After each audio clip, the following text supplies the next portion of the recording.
4, 3, 2, 1. Ladies and gentlemen, welcome back to another episode of the Art of Move podcast with myself, Anthony Manuele, my good friend, Dr. William Rajbar. We are on episode 60, and joined with us today is Christopher Chamberlin. And Chris brings a lifetime of personal practice, over 15 years of coaching experience in the field of health and wellness. He's worked with individuals of all ages and abilities, including world-class athletes. His passion for educating others has led him to his current role as lead educator and director of programming at Weckmethod, and he continues his unrelenting pursuit to mastery. I'm really stoked to have Christopher on because I know him as the dude who is strong as hell, who can throw on these multiple 100-pound sandbags, huck around 160 plus pound kettlebells, super strong, but then is still fluid, moves really well, and coordinated with the RMT ropes. To me, Chris, you balance something that I've been kind of humming and hawing over for a while since switching from kind of powerlifting to more biomechanics focused functional training, which is this sweet spot between high output strength and fluid movement. And because that was one thing that I kind of would flip-flop between, where it's like, man, I love lifting these barbells, I love being super strong, but I always feel like I move around like a mud brick afterwards if I over specialize in it. So for me, you kind of are this incredibly fascinating intersection of very impressive strength and very fluid movement. So for people I appreciate that. Yeah, well, man, I watch in awe at the reels and the footage that you have on your social media account, man. It's very impressive, and I'm really looking forward to grilling you about how you find that balance today. Yeah. Good luck. It's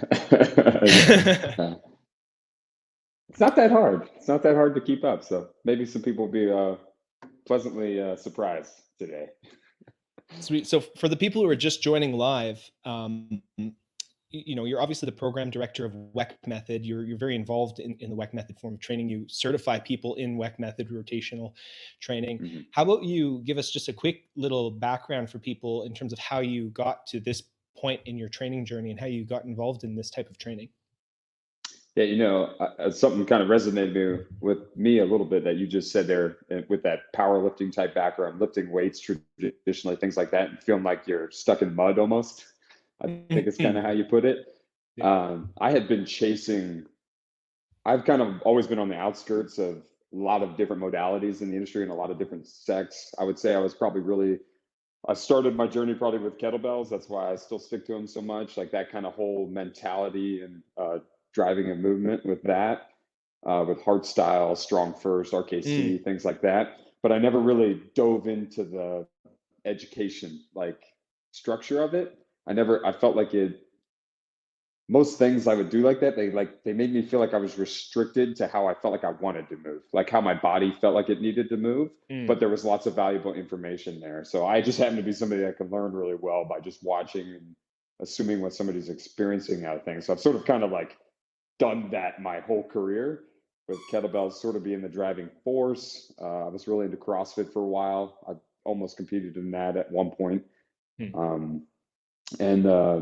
Sort of what happened was I was getting really good at gymnastics. I was fairly strong. I was fast. I'm a pretty fast guy. I could run a sub 50, 400 pretty easy.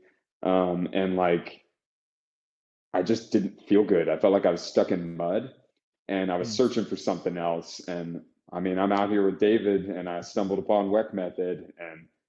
And for me, when I met him, I got to experience what we refer to as a coil, which we can talk about a little bit today. I'm sure David has brought it up millions of times on this already, but this idea of side bending, or coiling core training, as we call it, and that engagement, the way that it was given to me at the time, had given me like a 30 to 40 pound PR in a single arm overhead press. And this guy was spitting information at me that it was supposed to make me better at running. And I was like, well, fuck, cool. Like, if I can get stronger and better at something else, I really like that.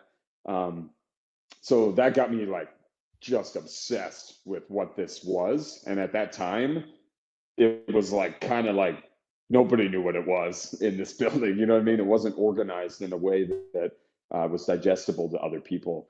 So I sort of had to come in. And as I was telling you earlier, I was doing 6 hours a day of rolling ropes, which is a the arm T rope's a tool we use here, which can use any rope, but that's a tool we use here, and we learned certain patterns with it, and we sort of emphasize not jumping it. And I was just obsessed with it. It gave my body this feeling that I was not stuck in mud anymore, and I could just feel my athleticism and my potential like unwrapping. And I was still doing that amongst my traditional, whatever was traditional for me at that point, which was not traditional for anybody else, but my type of training. And it just unlocked something in me. And I felt like I was fucking 18 again. And I've always just wanted to teach people. That's why I became a coach. I could have done many other things, but I wanted to be a coach and I wanted to educate people to move better. And I felt like I felt something in myself that I needed to give to other people. So I just like, I had to be here and I had to lead it and help lead the education here and teach people how to get that in their bodies, because it's something every one of us needs to have. And it's ridiculous that great things were not getting us there, because I was training all the time and it just was not getting me there without so much effort. And I have to put in so much less effort now, like way less. It's ridiculous. It's comical for me to keep what I want now, actually. And I wish I had known that earlier, but that's fine. You know what I mean? Like, I'm happy to give that to the future. So that's how I ended up here. It was just like trusting in my own practice, recognizing that something was missing from it, testing the waters on things and finding something, and then taking advantage of opportunity to help teach others in it. So fortunate. So I selfishly want to know how you get so powerful there. What are the Weckmethod secrets that get you into that power? A couple things come to mind. I've looked into Weckmethod quite a bit. I'm certified in RMT. Verticalization, torsion, those words come to mind. Can you explain how you use those principles, maybe what they are, and how you integrate that into your practice? Strongman. Yeah. So the big thing I would say, especially, is having like an external driving force on stuff. So like, what am I targeting my training towards? And unless you're an athlete, you typically, maybe you don't even actually know. It's usually, I don't, you know what I mean? I don't know. I feel like I've had a lot of clients in my life that didn't actually know what they were doing this stuff for. They just knew it was good for them. So I'm trying to get a little more in the mindset of getting people to really take ownership of why they're doing what they're doing, and taking like, this is valuable time. Why are you spending it here? It's not just for your health. Like, it needs to be more than that for me.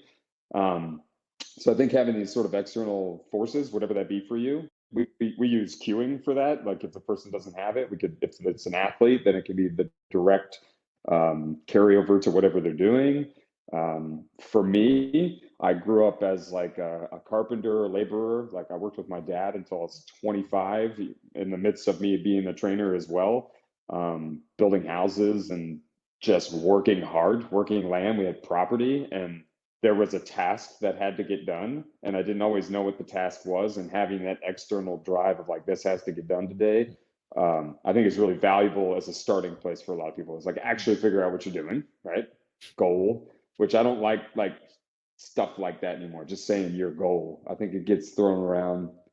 Words are really powerful. I think we need to make sure there's still meaning behind them. So I think that's something that's really important.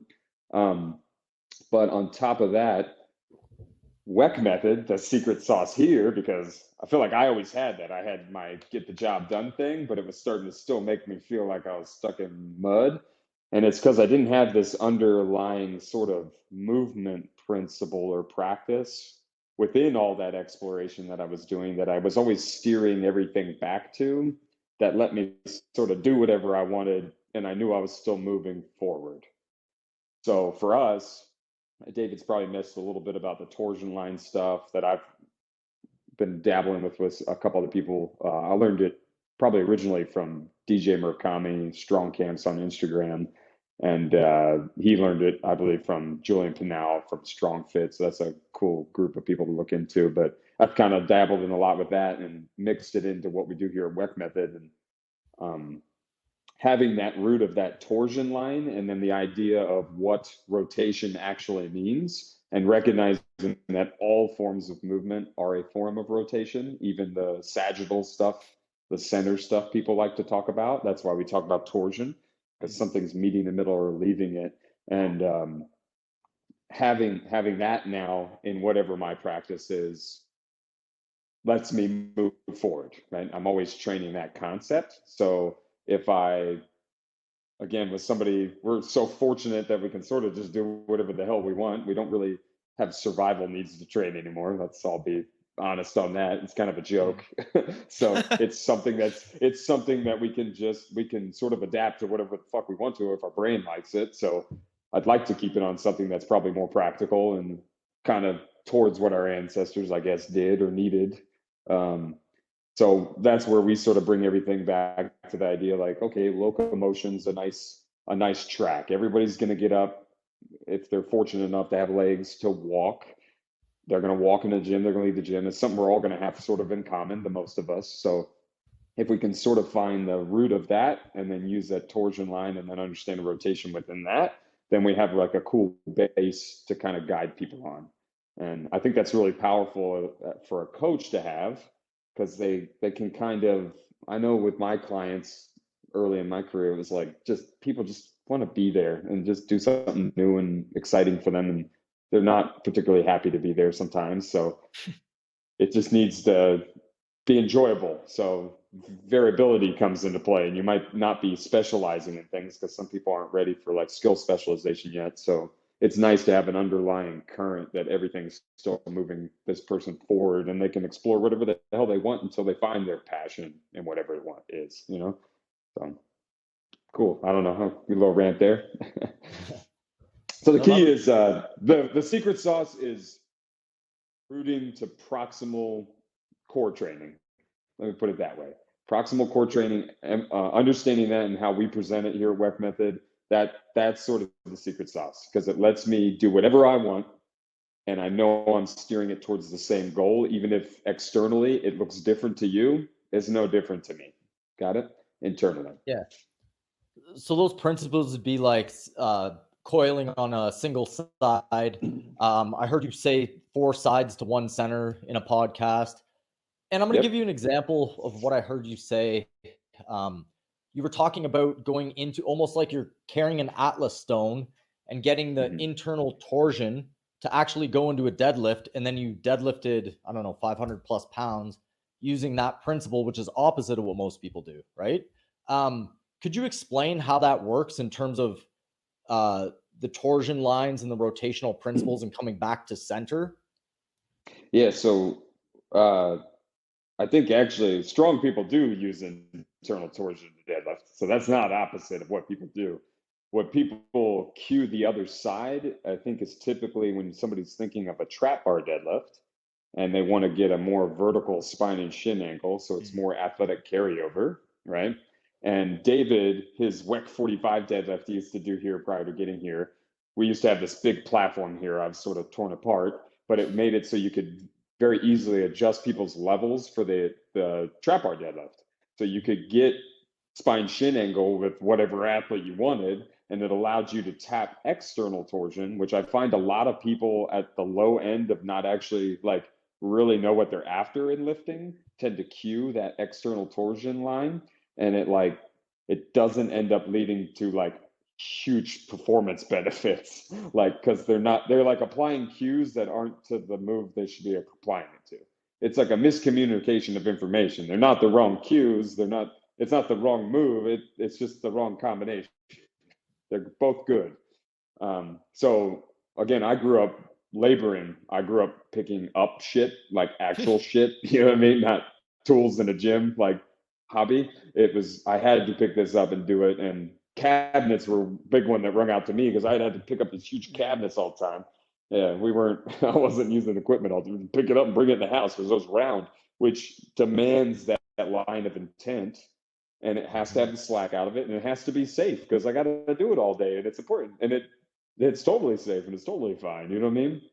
But if I started to apply external torsion or this idea of like pulling back and through, it would push the tool away from me, the thing away from me, which is the opposite of the external task of pick up and move it. You know what I mean? So it doesn't make sense. Now, it may not be the most appropriate move if I'm trying to train a specific, if my external goal is like a certain type of forward movement, maybe it's not the choice of that, right? And see, what I love is our little map of the body and how we're exploring rotation. It's not just the linear goal of just like forward bipedal movement, because yes, that's important, and it's absolutely a thread we should have. It's a great one to root to, and you're not going to go wrong on it. But there are also a ton of other options, and knowing all of them and knowing how they all relate to each other, whether it's productive for you or it's more productive for me, depends on our external goals and stuff. So that's my big thing on it. So there was one term that you used, you had to take the slack out, right? And that was an internal cue for me too, in terms of when I was lifting heavier weights, whether it was a sandbag or a barbell or any other awkward, I just moved the last month and I was doing the same thing. I had these dressers and a big pull in towards the proximal core essentially, and I'm taking the slack out. And that was sort of the nervous system input that I found limited my fluidity of my movement. Was this, it's the irradiation, it's how much tension, how much force can I produce, and it's like it's almost how rigid can I get. And the sort of focus that I've kind of shifted to since starting this podcast, since talking to Will, since talking to all of our guests that are more movement and biomechanics focused, is this idea of having some slack so that you can have that elastic quality in your fascia, having some balance in that point. And so the question I kind of have is, when you're emphasizing this, like, take the slack out of your system, does that have a negative adaptation for fascial elasticity? And if so, do you need to balance it with other forms of training that are more like elastic and bounding, if you want to maintain good movement? Yeah, so I get what you're saying. So a lot of that kind of stuff, let's say slacking out, you're almost like associating it with irradiating and tension. This shit doesn't always have to have tension behind it by any means. And a lot of our training is specifically coiling and what we do bilaterally. Not all of it, but a lot of it, we're trying to introduce new range. We're in a training environment. I want to expose range so that I have range in my external goal, which is the thing I'm doing normally, which is going to probably have more fluidity to it. So a lot of this stuff, I don't go throw the ball still or go do stuff, but I'm going to expose you to range so you know point A, point B, and you can move fluidly between the two. So I'm really big on that. The big thing I'm pushing is proximal range of motion, and like I'm obsessed with that. Like I want you just to understand how much more range you have there and what you can tap into. And there's like 4 quadrants, as Dave calls it. But there's like, you need to know what that is, and you need to learn. Then I want to teach you how that works distally and stuff. And right. I do isometrics, and we'll have like irradiation and all that shit, but it's not tense all the time. So okay. I don't think there's any sort of bad neural pathing or anything. You want to say that? No. You're exposing range of motion. We call it the full range of rotation is what we call it. So can we take a second to define what that is in terms of if you're prioritizing proximal range of motion, how do you define that, and how do you measure that and measure progress on that? Yeah. So, I mean, to some degree to be feel, I guess you could get shit out and measure it if you wanted to, if you really need to. But it's going to be your range of a side bend on one side, so coil, and your range on the other. And that's going to be based on, and it's going to be based off an external cue. So like you just did your side bend there, but your head went like this and your head went like that, and you lost balance, and that was a vulnerable position technically. If you were moving forward or in a fight or something, being sideways, you're off kilter. So there'll be some like cueing like that would dictate that range. Like, are you able to keep the eye level when you get this range, and can you maintain balance or something? I don't know. You can come up with something like that. But essentially it's how far can I go left? How far can I go right? And then that educates the center and gives the center more range. And then you would do that both in internal torsion and external torsion if you wanted to really dive into it, or you would do it in whatever you felt was just appropriate for the person and the task, rather than some global approach. Global's fine, but global sometimes messes up performance. So sometimes depends on what level and what you're doing. So if you're just after health, why not open all of it, right? Open all the doors. But that the way I'm really big on, like, I don't like traditional testing most of the time. Mm. I do sort of like an eyeball test that I do with our rope. It's a little more advanced, but when somebody has like their right foot in front, it's more of like an integrated range of motion because I'm giving them a complex task that their entire body has to do that will expose them to a fluid range of the coil. So it's not the irradiated tense. This is why I like it. It's like a more natural understanding of it. And I will put like them in a split stance and I'll have them perform like an overhand matador and I'll have them steer the rope into we do like the cardinal line is what we call it. So north south, that's like the rope should always roll on that. But I'll have them steer it off to an intercardinal 45 one way with their right foot in front and then their left, and keep their right foot in front and steer it that way. And when you do that, because there's a rope that can hit your body, it forces you to coil deeper onto those sides. And I have found that if I use that tool, I can get a clear understanding of like if I put chalk on the rope and I could see exactly what mark they were hitting on a compass, like on their left coil or whatever, you're going to see that they can't actually take a tool and wield it into this range of motion over here with like keeping an external cue of the eyes over here and it kind of gives you this global understanding of range of motion when a task is involved.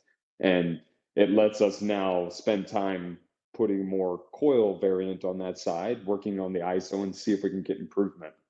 And my first exposure to that was I worked with Lizzie Smith, who's a Paralympian swimmer. And she had not really had a prosthetic most of her life. And she had just sort of gotten a prosthetic a little bit before meeting me. And she wanted to learn how to kind of function and see if she could kind of find center again with it. And I taught her the rope patterns. She learned all of them with the prosthetic. It was really cool. We like got a special attachment and like had it hooked into it. And she's like sneaking and doing all this stuff. And it woke up all of this stuff on this side of her body that she had never felt ever in her entire life. And we sort of got to use that compass sort of integrated mobility test to improve that side. And we could clearly see it. You know what I mean? It was really awesome. I think it's cool to have a tool like that. And it's really simple, but it's like complex if you don't know the rope. But it's actually really simple once you learn it. And it's a nice tool to have. So when you have someone fairly new, let's say they know how to rope, but they're at a just below intermediate level. A lot of people are there. What pattern would you get somebody to really instill in themselves? Let's say beyond the basic figure eight, underhand and overhand. What's your next favorite pattern to instill in someone? Yeah, so the main thing, honestly, I probably do like 90% of the time is the underhand matador and the overhand matador. I think the best thing you can invest your time in, they're the most satisfying feeling. So they have longevity in the fact that you want to pick it up and you don't mind adding it into your workout. And they're the best tool to help you navigate changing direction. So if you have that skill, it lets you feel like you're doing that I teach a drill called circumnavigating just because you're moving from north to south, like you're riding the line. It's very satisfying to do that. You're teaching the person to shift their weight constantly. They're not having to be overly tense. They're patterning things. It's gonna sort of meet the person where they're at in their range of motion of my rotational language, and it just unlocks it all. And that's what it did for me. You know what I mean? That's like exactly what it did for me. It's exactly what I see it do for other people. And if you just put reps in on that line with that pattern specifically, there's a lot of joy in it too. It like just feels good. You're very successful at it. It gives you a little extra beat to sort of make sure you're owning where you're at, like you actually own your balance. You're not rushing to the next side type thing. So it's really satisfying in that regard. You don't need to learn anything fancy. That one's super simple. Anybody can learn that really easily, very quickly, and you can just start accumulating reps. And then the most important thing to me with it is that drill of going back and forth from north to south with the eyes and moving from under to overhand in the roll. I think that's just the most powerful thing you can do with the rope. I wish I was doing that when I first started, like immediately. I didn't even cross my mind actually when I was first learning it to turn, which is such a simple thing when I was first playing around with it. So if you go back and watch some old videos of me, I'm like a robot. I'm like, like super stiff doing it and very fluid now, right? So That tool works wonders. So that would be the biggest. Oh, go ahead, please, go ahead. Okay. So something reminded me of something you said probably 2 or 3 years ago. You were talking about lines of intent, and I don't know if you meant to do this, but it just hit me that, oh, I've been doing Indian clubs, mace bells, ropes. They're all just going on the same line, and if I just treat them the same, I'm gonna have the same result, right? And that's what lines of intent meant to me. Could you clarify a little bit more? Is that what it actually means, or? Yeah. So sure, that's a definition, I guess. I think at the time was probably talking about torsion, but I was not knowing I was talking about torsion or not knowing how to talk to people about it at that time, for sure. All right. Me and DJ, when we did a course, it was called Chi Torque. We were calling them the line of intent and sort of talking about it. But the torsion, yeah, there we go. We got a fan. Torque stick, yeah. Which promotes internal most of the time. Yep. But I do like what you're saying here. I love this idea of this line, right? So what's really cool about swinging implements is they sort of have to obey the line, which is cool, but it's also a really big restriction if you think about it. You don't have full freedom of movement. But if you just know what that tool does that, you can start wielding tools differently and start understanding that if I'm going to pick up a kettlebell, it's kind of the same thing. Like there's this line, this cardinal law that it all sort of follows if it's a swinging implement. And that's why we have like our RMT club that I love it. Like I've been working with maces and stuff since I was like 16, making them in my backyard. And it was just like badass that we have a tool now that lets me change that line and the directional intent of how those tools typically work. You know what I mean? Like that's fucking cool to me. So I can get a new training experience, which is really nice. And then that's like where we get into like, that's why we end up liking to separate the hands and we start talking about like locomotion and using things like pulsers in Weckmethod because they allow me to manipulate that understanding simultaneously. I can be running north and north and they're totally different. Like if you like look at it that way and you can start, you have more freedom of movement, which is what you're after ultimately is I want to do whatever I need to do. I don't want to feel restricted by the tool. And I'm a really big tool wielder. That's why you'll see me with like just all sorts of shit all the time. Like I kind of hate that I do that because visually it's kind of like, I can never do some of Chris's workouts because I just have so much crap all the time. But like I like crave stimuli from like new tools because the same thing does not feel the same with a different thing. You know what I mean? I learned something new from that experience and it roots me deeper into my movement practice. Like what I'm trying to root things to, it justifies it. And that's why I really go out of my way to try to show like heavier stuff in what we do because people like it, but it also justifies it. Like it shows that if I ride that line, it like, okay, that's a true line. It's a good line. You know what I mean? Because I feel fucking awesome. Like everybody's like after pain management and all this shit all the time. And I'm just like, I don't fucking hurt. I feel good. like I was feeling muddy before I got into this, but I have not really had injuries. Like, and a lot of that I think comes down to mentality and just knowing whatever level you're at and where you're pushing is good. But yeah, go on. Anthony, do you have anything to add to that one? Yeah, well, I mean, you mentioned how much less you have to do to maintain what you have. Do you kind of attribute that to the diversity of stimuli that you're putting yourself through? It's like you kind of have like a minimal effective dose across broad domains of different stimulus, or what do you think it is that makes it so that you have to do less to maintain or even advance more? Yeah, so same external goal, training my proximal core. So I always am working the same thing.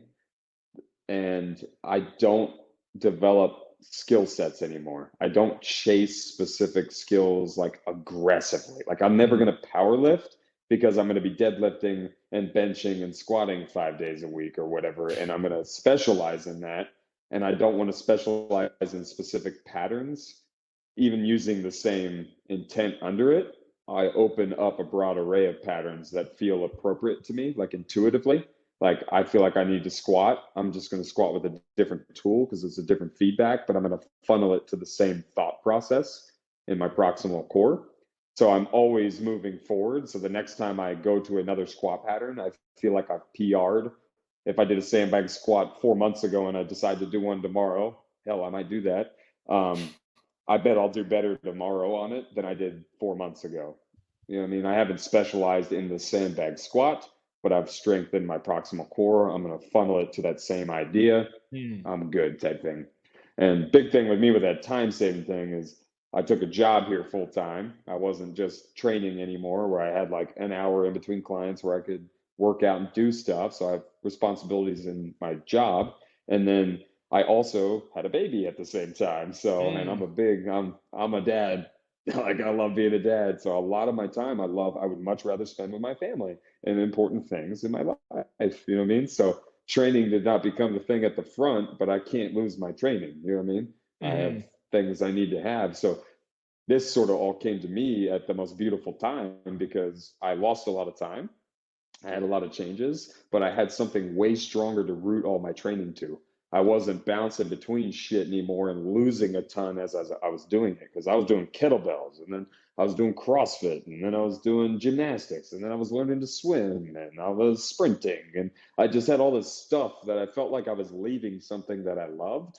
And then I'd come back around the circle, and I felt like I'm excited to be here again, but like I feel like I'm starting over a little. You know what I mean? Like, it wasn't, I had too many things that I love, because there's a lot of cool shit that you can do now, a lot of great fitness hobbies. So that was kind of a bummer. But now, like, in that circle, I've got this just right in the center. I got this nice freaking hub that I can root all of that into, and then I can sort of dance to these skill sets that I used to love, and I can excel in them very quickly again, or I'm already good at them still, which has been very nice for me. And my training time has diminished, like gone down a lot, because I was trying to maintain skills, which skill set, if you are working on, you got to put time in this stuff. So the time I put into stuff now is on the rotational training and how it is in my body, and then I can apply that to anything new I learn. So I can dive into any new thing that's going to pop out, and I feel really excited about it, or pick up a new tool that I'm inspired by, and I'm excited to apply my way of thinking to it, or my way of moving to it, because I know I'm already going to be successful at it. So there's less barrier of entry. There's better mentality behind that. There's less anxiety or fear or like anything like that. You know what I mean? It's like I'm always winning, which is good. I keep talking to people about this. Like, you just need to be winning constantly. Just feel good about everything you're doing. When it comes to movement, you don't want any barriers. It sounds like even with the wide variety of movements and stimuli that you have, you still keep the sort of principle of proximal core with everything that you're doing, proximal core and rotational training with everything that you do. So there is still a high frequency of like a specific skill, but it's a skill that you can sort of branch out and apply to many different movements, many different things. And that was, because I'm kind of the same. I did the Ido Portal method and fell in love with the gymnastics rings. I have a CrossFit Banff, from when I was coaching at CrossFit, and I was trying to compete in CrossFit as well. And that's the big struggle, where it's like, man, like I love so much in terms of fitness and strength, and it always feels like if I bounce from one thing to another, it's you're over specializing. Ido Portal always said, the more you specialize, the bigger the price you pay. And I found that was really true. So it sounds like you have a first principle that you kind of keep, which is this proximal core and the rotation, and then you can apply that to so many other things. And as long as you maintain that skill of proximal core awareness and intention, that you can apply it to a broad array of other things, especially if you've already invested in some certain, I see you on the ring still doing muscle ups and stuff. You're doing like 450-pound deadlifts on a Bosu ball. Like you have like everything is still there, but you just do it with this first principle, this consistent thing. How frequently are you training? How frequently are you practicing that skill? I mean, everything I do is that skill. This is where I say everything is it, because it comes back to locomotion. So every step's a rep. That's what we love. Right. It's like I'm always training. When I dive into a higher intensity, I'm probably training 4 days a week if I'm lucky. And it's not at an aggressive pace like I used to be, like I said. And it doesn't even have to be that. Most of the time I'm full-time dad at night. Like my wife goes to work. So I'm like, if you'll let me go into the garage and work out, I'm so excited. Like if I didn't have music over my thing, you'd be hearing him being like, "Go, Dad!" Like, he's like loading the bar for me.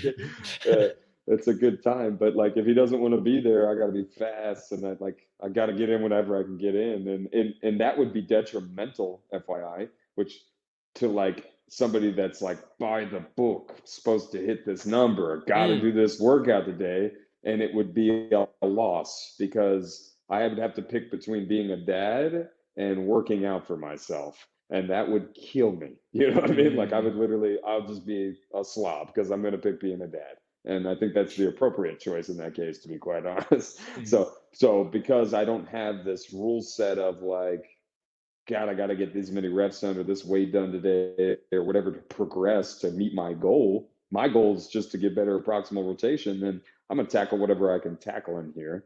And then there's a layer of it of like intuition, because prior to Weckmethod, I was obviously training. I've only been here like 5 years, and I've always sort of had this intuitive approach to training. Like I would honestly, like when I'm really actually in a training cycle, like I have like right before I fall asleep, like I have like a dream or like I feel like I need to do something tomorrow, and that's what I do. So it's as simple as that. So it's just like listening to your body and knowing what your body wants to do and not what the paper says to do type thing, I think is really important. I know it's challenging for people, but honestly, I don't care because I think it's taking ownership of actually listening to what your body wants. So that's what that means. And that's what it is. And I think it ends up being simpler in the long run if you accept that. So you don't have to be stuck on these, like stuck in programs, or don't worry about deviating and find structure in something else. Yeah. I like that idea of rooting to a principle and sticking to that type of training.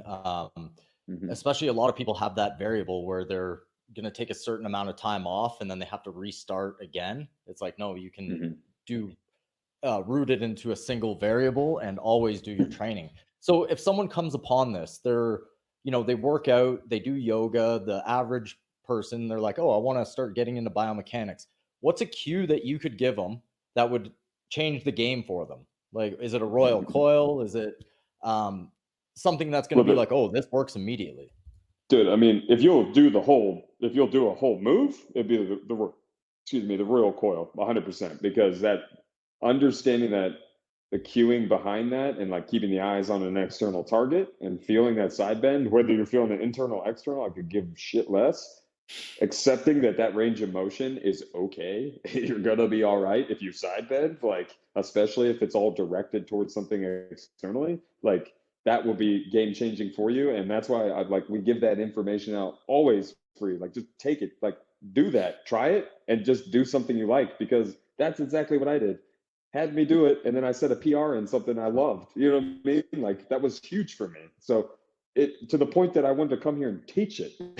Like that's ridiculous. So I want that everybody to experience that and go do it in what you like, because everything I'm saying is this: if this is first principle, then it should apply to what you like. And I don't need to tell you what to like. You know what I mean? I don't.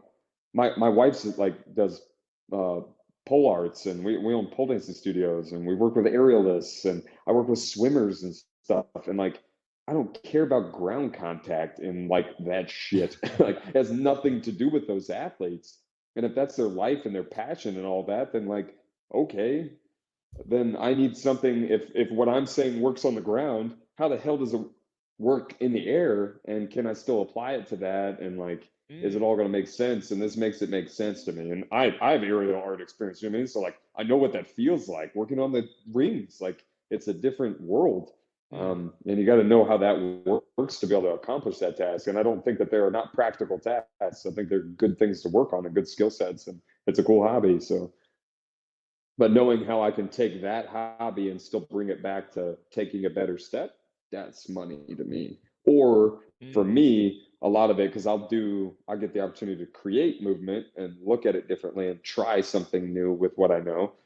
It lets me create. Like that's so exciting to take something I already loved and to be able to add to it or try it a little differently. Like that is awesome. Like I already know this works and it's awesome and I loved it. Like why not try it this way and just change it, move it forward. You know what I mean? Give somebody, maybe this way will inspire somebody to do something I know worked and I love, but maybe they don't like it the way I like it. So try it a different way and see if it works for you, type thing. So that's why I think tools are actually a really good tool. I think a lot of people that get like I wasn't like a product guy. Like I don't I like tools, but like that's always like a weird spot for me to like join a company that has product behind it and things like that. And I think, to be quite honest, like that's so silly to have even been in that headspace. Like what a guarded place. Like tools are tools, and tools are fucking awesome. Like you get different feedbacks from. That's why I'm like I'm like a stimulus junkie now. Like give me a different tool so I can feel what I want to train with a different tool, because I learned from it. And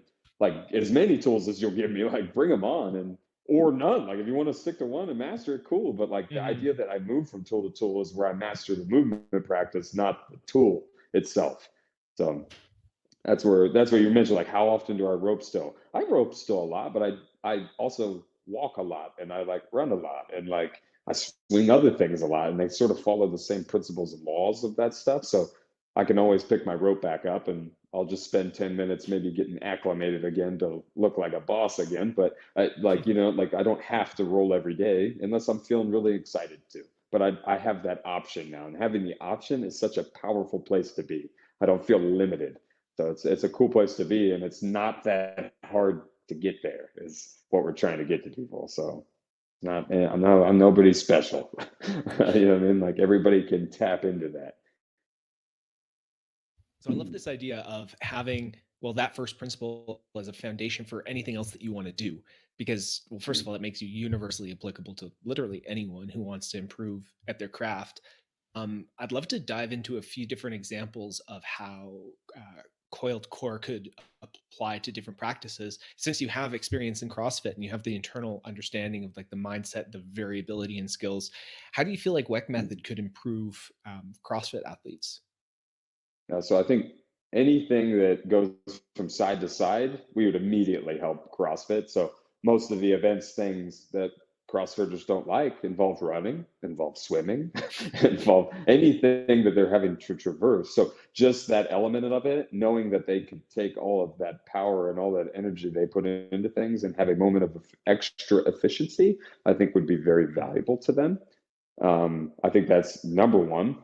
And then again, I'm really big on sagittal stuff. You should be lifting, and they do like a lot of strongman stuff now. It's about being varied and being able to take on whatever you do. So this is CrossFit. Like this is exactly what CrossFit is in a sense. Yeah. So just being able to root, to slack out, to have that, I think would just make that awesome athlete for how much time they put in, because I know how much time a CrossFit athlete puts into that programming and how much time they do on recovery, to have any level of efficiency in them and something else to root into that is not the lift, which honestly, I kind of think a CrossFitter, I mean, because they're exposed to so much variation, they kind of do it in their own way, but they just don't have the map. You know what I mean? Like that's what I felt like I was kind of doing, but I just wasn't going to a range I could, because some of the lifts that have sort of become staple don't take me there. So when I get exposed to one that could take me there, I don't know I can go there. You get me? Yeah. Do you have an example of a lift that doesn't quite take you there, and then what you could So add? like think of a lunge is the biggest example for us for anything. Like if I see somebody that does my training and they're not doing a lunge somewhat close to what I showed them, like I feel like I didn't get my point across, or maybe you didn't understand the benefit of it, or that it's just the perfect place to experience it, where you get like sort of that head over foot balance, whether it be over the back leg or the front leg, I don't care. But it's like where I would want to see somebody get that full commitment to weight shifting, because you're moving forward or you're moving backwards, you're lunging or you're moving laterally. You know what I mean? Like there is a displacement of your mass, like you're changing it. So it's like where the cueing structure would come in, and where you would be able to find like that recoil and elasticity from the coil. So that's where I would want to see it. But if you've been exposed to so much of the other stuff, when you get exposed there, your ability to tap into it is very limited because you haven't trained the range. So I think just exposing the range would be really valuable. And then learning to do it fluidly is ultimately like the longevity. So keeping your health and staying healthy as a CrossFitter, I think, is a challenging thing over time. You know what I mean? You're just constant. So you're getting lots of work done, lots of things done all the time. So, yeah, for any athlete, repetitive anything. So I know you've worked with Shane Fresen from Fight Tips. I watched that video where you were showing him some moves with the pulsers. I'm really into martial arts, and I want to know all your deepest secrets there. What can I do to integrate a tool or something you've learned from these high-level martial artists, training them, interacting with them, that I can add in into my punching or kicking or rhythm, timing, whatever? The most impactful thing is that forward locomotive drills don't really apply to martial art athletes. So I really got this nice little kick in the butt when I was working with Jordan Burroughs, who's a Olympic wrestler, a very famous one. It was interesting working with pulsers for him, because every one of these fight athletes, I put something in that and I tell them to throw their elbow behind them, like get that elbow high, like whatever. They're not an athlete that ever wants their hands behind them. You know what I mean? Their world is protection. It's all this internal torsion stuff being out in front here. So exposing them to that, while that might be beneficial for their overall health or something like that, like working that type of stuff, I found that keeping them in it and working with tools like pulsers allowed them to find speed with a tool out in that world, which is, I think, is a very difficult tool to tap into for that type of world. So we're able to use called a cross pulse, where instead of like the traditional like arm cycle we would do for like running, we actually crisscross the arms, and it sort of gives you more of like a draw in, it pulls you through. So we were doing like a lot of shooting drills and things like that just make more sense in that environment. So there's like a whole nother side to that. And that's why I said it's always important to remember that it's not always just the one thread. The thread is good, and it's fine if you ride it and you'll make a career off of it, but open the doors up and let's try to expose everybody to everything if we can figure it out. So that was really game changing for me, and talking to the wrestling staff there, like the coaching staff, and they were at where's Jordan? I'm trying to remember, can't even think right now. But we were talking to staff there at the college, and they were like, yeah, like when we got a new coach, like in strength and conditioning coach for like the basketball team, the football team, they tried to force every one of the programs to do these like strength and conditioning markers, like all these tests. And they were all based off stuff that field athletes would do. So like these like wrestlers and all these guys were fucking awful at them. And it's making them look like they're not a good athlete based on this structure of we test this and they're not a good athlete. And the guys that were good at it, that were wrestlers, were terrible wrestlers. So like recognizing there's like a whole nother like side to all this stuff, and you can still be fast in it and explosive in it, and it's valuable and it's important, I think, is really big there. And then just this idea of owning your own space. So like fighters talk about like not overextending and displacing themselves and stuff like that. So all of our training sort of teaches you to root that way. Our limit force elastic stuff, the way we use like elastic bands and stuff like that, really teach that principle, like where I can get out to like 200% intensity. Somebody can like pull me out, and like we used to put me on like track blocks, and 3 guys would carry me out under the band tension, and then I would just root into a coil, and like that's actually what my coil needed, but there was no physical way for my body to get out there by itself. You know what I mean? Like, but that's the intensity I needed. And then you could cut the cord and like it would make a terrible noise, but I would be right there ready because I'm so rooted. You know what I mean? Like into my core, but that's rooting me to the earth. You know what I mean? But I felt light as a feather. So I'm not stuck, but I'm rooted in myself. So I think that's a big thing. It's like that limit force elastic training, knowing you can be fast out here, having tools that expose you to that. And then again, remembering that like your training is meant for carryover, and I don't want to expose somebody to too much specialization in the training program because they spend so much time specializing on their job. They have a very specific external task that like, I don't need you to get good at squatting in here. You know what I mean? I don't need you to get good at this. I could be after a pattern, but like, I can get after that pattern, like such a different approach now. And they feel better leaving. Like my thing is they got to leave with a big ass smile on their face when they leave the gym with me. And that's it. You know what I mean? And they're craving the next one. Like they're looking forward to the next session because it's not a pain in the ass. I got a lot of like athletes, especially football guys that come in, which one of them just kind of came in down here. Is a long snapper that was working out with the Patriots and stuff. And like, they're like, he just like having to do the checkbox of the lifts you have to do, whether you feel good or not, you leave your back sore, you just feel like you're stuck in mud. I kind of think that's been the theme today. Like, but you just have to do it and then you go be your athlete. And like, that's just wears on the person. Like, you don't need that barrier. I know, like, when I honestly almost didn't get into fitness because when I played high school ball, I wasn't an overly big guy, but my older brother's huge. He's like 6'5", and he was like 250 in the tight end and all state. And then I show up right when he leaves, and like I'm littler, but they're like after me, so they want to put me in a weight room and start getting me big. And they would just beat me up with barbells. I wasn't getting any sort of guidance, and the guidance I was getting was making me feel worse. And like I kind of just fucking hated it.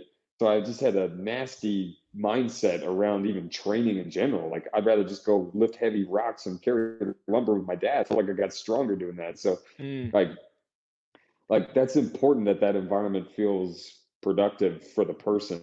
And I make all my athletes, they need to, at some point, there's got to be a point that I don't need to train them. Like if we're not getting there, then we're not doing this. This is not making sense.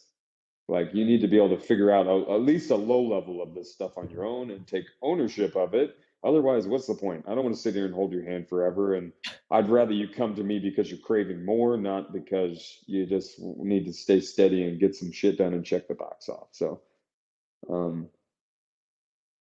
yeah, I guess the recommendation is do the first the first principles and work on proximal core stuff, because that's really where the carryover is going to be, and it allows the variety. And I can make it more sports specific-y or make it appeal to the person that way, because again, everybody's an individual and everybody has their own things that excite them. So for sure.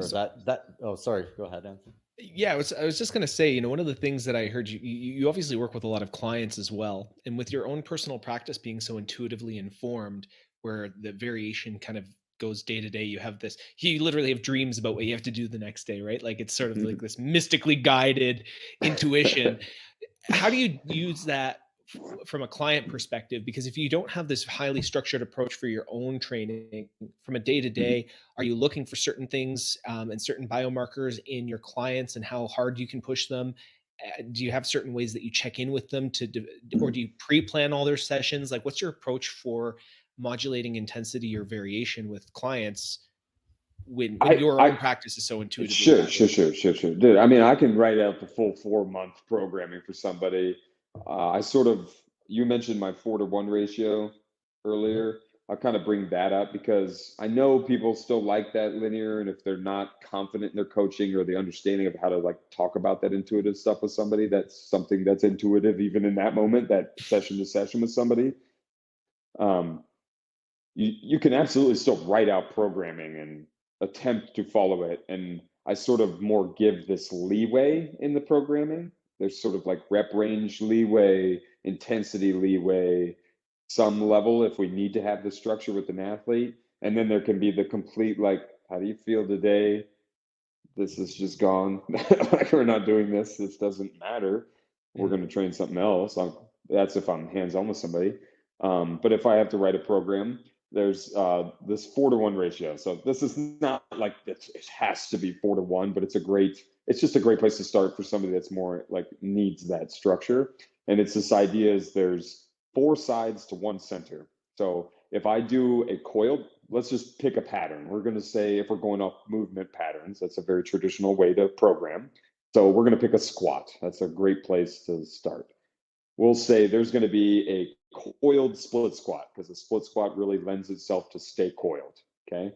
We'll do a coiled split squat for 8 reps. Then we're going to obviously want to do it on the other side. So I have right and left. I've got 2 sides taken care of proximally. Okay. Then I'm going to do back squats or Zercher squats or something that's traditionally sagittal. Yeah. Now I have one center. I'm using both sides together to accomplish the task. Then I'm going to expose the person to what we would call rotational movement, which is the idea of like moving through side to side, ideally. So we're going to expose them to a walking lunge because that's a great place where the natural gait cycle sort of comes into play, and there's weight shifting, which means there can be proximal core shifting very comfortably.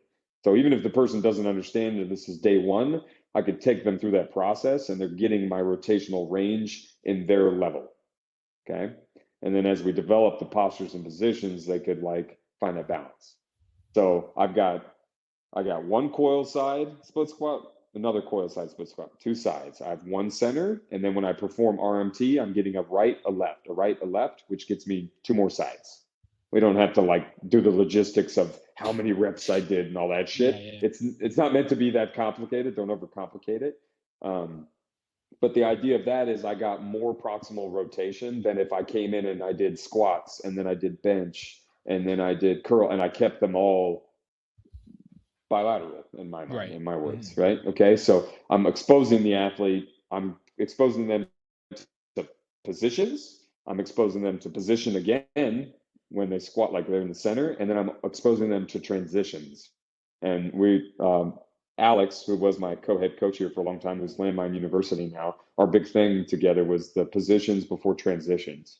So this idea of like owning the posture, the coil, or whatever it is bilaterally, the torsion line there, whatever it is, make sure the person actually has that. And it doesn't have to be this like long thing that they have to like spend months developing it. It can be whatever it is for them now, but at least expose them to a stimulus there, which is where we use elastics to kind of get that posturing, and then expose them to the transitions. This is where I was saying like a CrossFitter, if they just did like a WOD where there was kipping pull-ups and there was thrusters and there was row machine, and then they're gonna, let's throw something in there, they're gonna do like snatch or something, right? Whatever. Then all of a sudden they have to do walking lunges to the end, the finish line. They've only been exposed for this brief moment at the end of all of that, after all that positioning stuff, to something that gave them the opportunity to find side bending.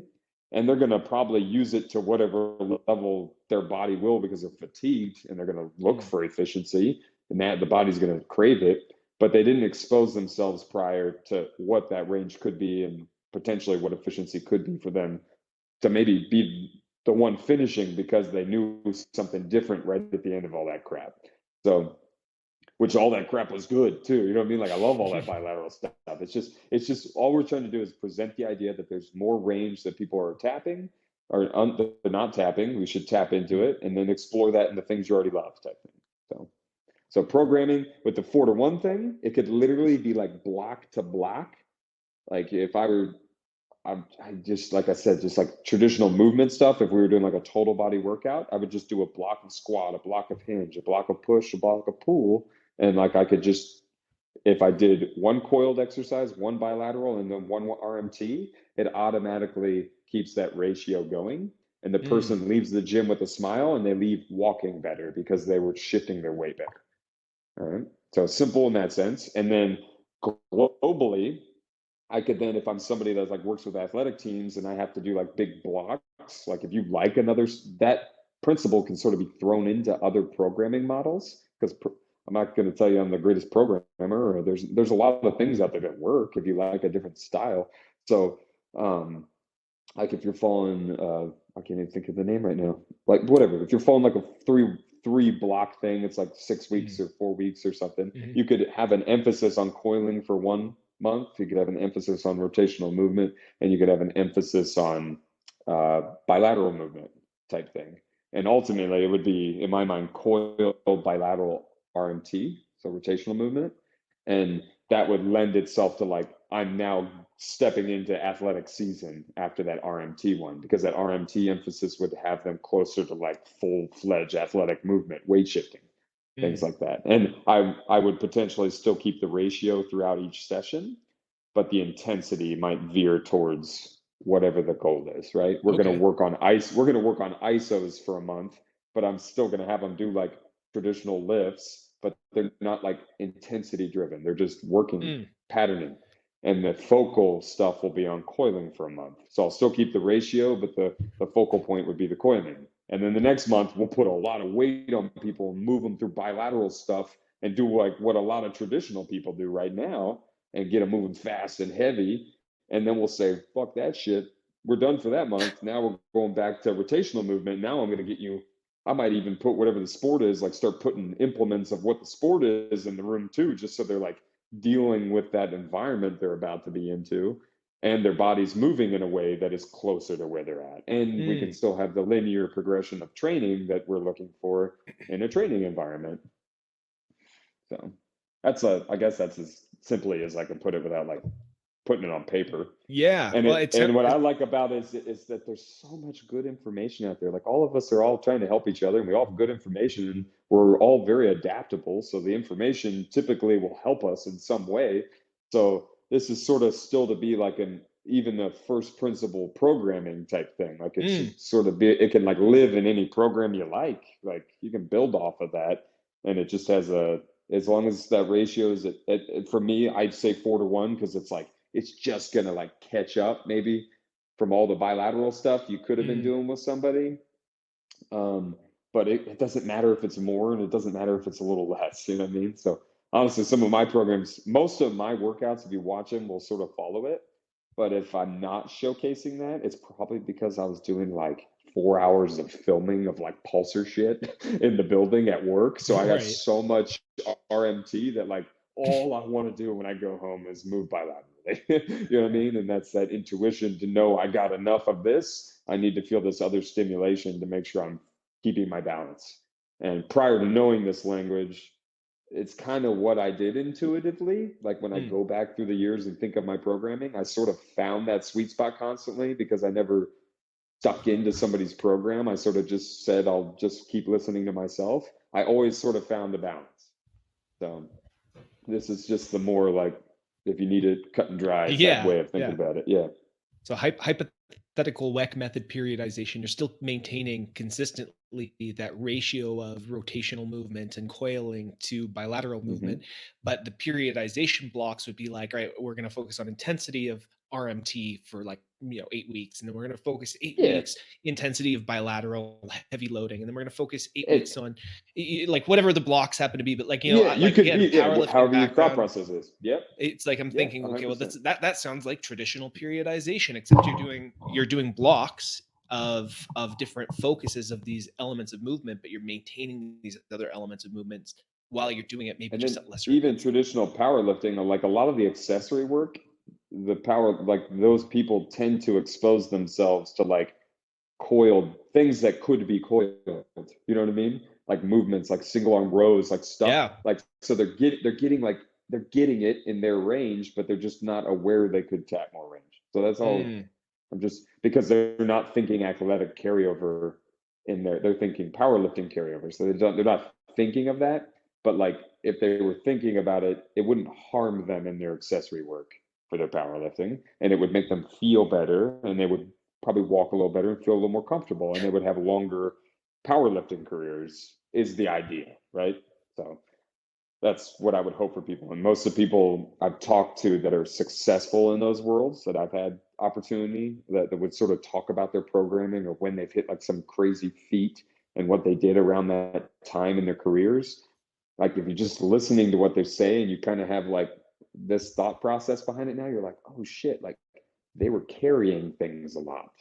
They were dragging things. They were using sleds. They were doing hand-to-hand kettlebell swings, not kettlebell swings. Like they were doing these things that allowed them to kind of find that RMT or that gait cycle type feeling in the body, even if it wasn't its fullest expression. Like they were manipulating the proximal core in a way, in their own way, to kind of like, those are the days that made me feel good so I could power lift again. Is what they kind of say, is like kind of how I listen to it, like what I'm hearing from the story. So that's really kind of cool to hear that. Not the like, I did this recovery work at that time. It's like, what was your accessory work in your off day type training? What was that? And that's what made him feel the best. And it always has this like cyclical type approach to it, but the range wasn't there. So we're just saying range. That's what I say. Coiling is really our foundation, because we're saying that range is so important.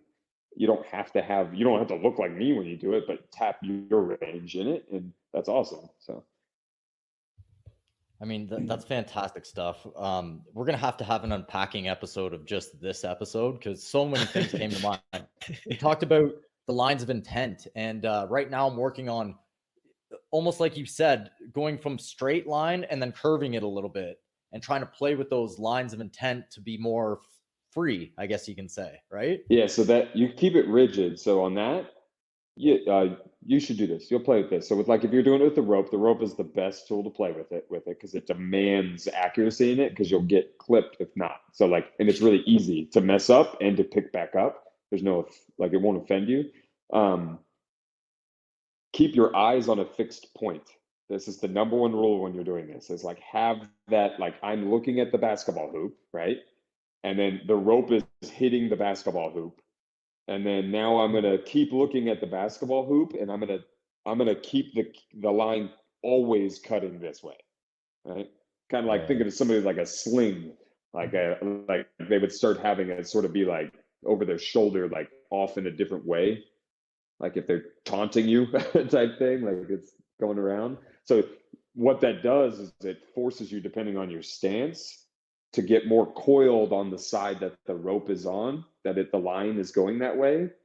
And the other side stays longer the whole time because it's stuck on this side of your body. So it teaches you to stay coiled. You don't even get the opportunity to cycle. So you're learning to do something that is traditionally like cyclical like that, but you're learning to like stay locked, which is why we like present the idea of doing something called same side stride, like manipulating that understanding, because fuck, it's really handy when you're running downhill. And man, it's really handy when you're running around a corner, and it's really handy when you're cutting. Like, it's really handy to know. So to manipulate it in a training environment is just kick ass, and to do it with whatever you like to do it with, great. So then you can be exposed to it however you want to be. Man, that is absolute gold. We're gonna have sorry, right there. Like, I can see myself doing it tonight and just having a breakthrough, because these are higher level cues that I've thought about this, but it's just not in that way, and that I know that's gonna help out right away. So awesome. So if you see me with the rope and I say I'm breaking the law or I'm breaking cardinal law, there's a couple rope moves I do that you have to, like, I start looking at everything as like a globe around me now, like even under me. And when you're riding that line, there's certain paths you have to take the line and change it without losing the feedback from the tool. So I got like a little like weird about it for a little bit, where like I didn't like when people were just turning, because if I'm on a compass and like I'm got it going north and I just turn, it's still north if my eyes are going there. I didn't actually change anything. You know what I mean? I didn't actually change anything about what was happening. But if I can keep the visual intent, like all of the forces like meant to go towards that thing, and I'm able to manipulate and not lose the feedback from the tool, and I'm still honoring how the tool is meant to be used, you can start finding these little like paths that are presented that are viable. And like, I'm 9,000,000% sure they're actually something people do with weapons training. I need to actually get into weapons training, but most of those people that do that tend to reach out to me like, do you have any background? Because it starts presenting itself like something that would be viable, of like, I've got a guy here and I got to fend him off, and then I have to fend this person off over here with a swinging tool, which again can't change directions or force without like a stopping point, right? Like, if I can manipulate it in a sound way without losing my main target, then like, get away from me, I gotta kill this guy. Get away from me, I gotta kill this guy. Type thing. So it's cool. Like, if you like, that's what I said, I'm kind of a tool junkie, is like, figure out how the tool's sort of meant to be used and how you want to use it and the feedback it gives you. And then like try to respect that, and then move the way your tool is supposed to be moved and used, and or how you're trying to manipulate it. And the two, that blend of that two creates a very unique experience and a unique feeling. And it's something like its own little personal thing to master that you can take to other tools and things. Almost like fighting this guy versus fighting this guy. You know what I mean? Like, it's a different human being. They're a different tool in that instance, how you're going to react to them and how you have to use your body. So, and because most of us are very nonviolent, or we're not exposed to martial arts, or it may just not pique our interest. We lack that opportunity to experience that. So this is something that I think is just very natural and human to want to experience things like that, but we just don't get exposed to it the same way anymore. That's why I said fitness is kind of funny to me. It's like, because we don't really need to adapt to anything, really. Unfortunately, most of us, no survival reason. Yeah, lives of extraordinarily unnatural comfort. It's it's really interesting, the differentiation between that martial versus locomotive input that you pointed out there. Because even when Will was teaching me some of the basics of the rope, the underhand pattern, to me, it's that's the pattern that I experience when I'm running, that locomotive underhand rotation in the shoulders, versus when I started doing some of the matador and the overhand stuff. Will's like, hey, that's your overhand. That's like, when you're striking. So it's like you get this underhand is like the locomotive, the overhand is the martial, and you experience, maybe not universally. That was just something that I kind of noticed. That we used to present it that way, and then like when you actually watch stuff, this is where I said it actually becomes more complex. So I think what the rope does is underhand actually emphasizes external torsion primarily. It tends to ride that line nice and fluidly, and then overhand tends to ride internal torsion. Okay, it doesn't have to, but they tend to. That's where they sort of like go for somebody. And what that ends up doing is it exposes you to those, and it makes you feel a piece of what those actions you were talking about, a piece of the throw or the punch, and a piece of running. But what you'll notice is both are actually happening at the same time in running. Usually you're feeling like the down, the overhand, and the underhand happen simultaneously. You might just put emphasis on one or the other. But some people say drop the hammer in running because they're talking about the overhand side of it, where we talk about pulsing. We're thinking about elbow high and pulsing down because we're trying to emphasize the underhand, which I think people don't think about. That's the thing we're thinking about differently. But both sides are important, and working one side typically gets you carryover to the other side. But you need to know what the other side is so you can work that side to get carryover to the other side. That's so a lot of like, I've tried to help Dave really, he'll get very one track on something, which is great. That's fine. That gets you really deep into ideas and concepts. But we always like, I'll sit down and we'll talk together and we'll say, all right, so what's the other side? Because I don't care if you think that's the greatest thing in the world, there's another side to it. And that's the other greatest thing in the world. And we need to have the blend of them. So we say both sides utilized, and not that you need to keep harmony between them, but you don't want to overexpose one, I would say. Like, I think you could get lost in it. And I think that's where you start getting repetitive stress or injury or whatever you want to call it, or just poor performance. I don't even think it always results in like being hurt. I think a lot of people are like fearful of pain and hurt and stuff, but I don't think that's always the case. Start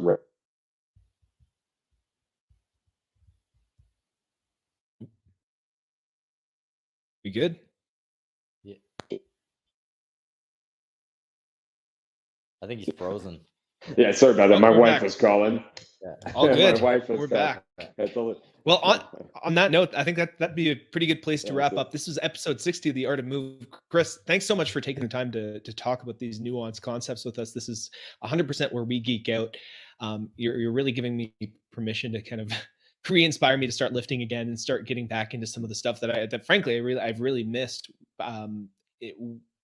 through just emphasizing locomotive mechanics and focusing on biomechanics at the expense of strength training in some cases, right? So this has really inspired me to kind of approach it from a different angle, to think about it a little bit more critically and probably integrate a little bit more. If you want to learn more about you and your work, I know we have you at _Christopher.Chamberlin_ on Instagram. Is there anywhere else that people can learn about working with you? Of course. I mean, check out at Weckmethod, of course. And honestly, the best way to get with me is to take one of my courses. So the RMT Rotational Movement Training Specialist course, we do those live. You can take it online at your own convenience. So if you're listening from someplace else, and we got a couple of live courses that we're going to be doing outside of San Diego, but typically we do those in San Diego. I think we actually have one coming up in July, on July 23rd at On It in Austin. So we'll be going on the road there. Yeah, so that's a good spot. Yeah, so we'll be there, and we might have some international ones to check at as well. So we're in the works on those. Cool. And you could probably find the listings for those courses on weckmethod.com, Yeah. right? Yeah, weckmethod.com, live training, or take the online version if you don't have. I've taken the course and it's fantastic, so I can vouch for that. And yeah, I'll probably actually take it again one more time. So Nice. Yeah, awesome. Yeah. Well, again, Chris, thanks. Yeah. We'll fly out to San Diego and have to do it with you. That's great. Well, Chris, thanks again for coming out and talking to us on The Art of Move. This was episode 60. If you guys are listening on Spotify or iTunes, please leave us a rating and review. It really helps us out with the visibility. If you're watching on YouTube, like and subscribe and comment, or if you didn't like it, then just carry on with your life. That's totally fine too. We always post our upcoming episodes on nofilter.net, where we can stream live, interactive.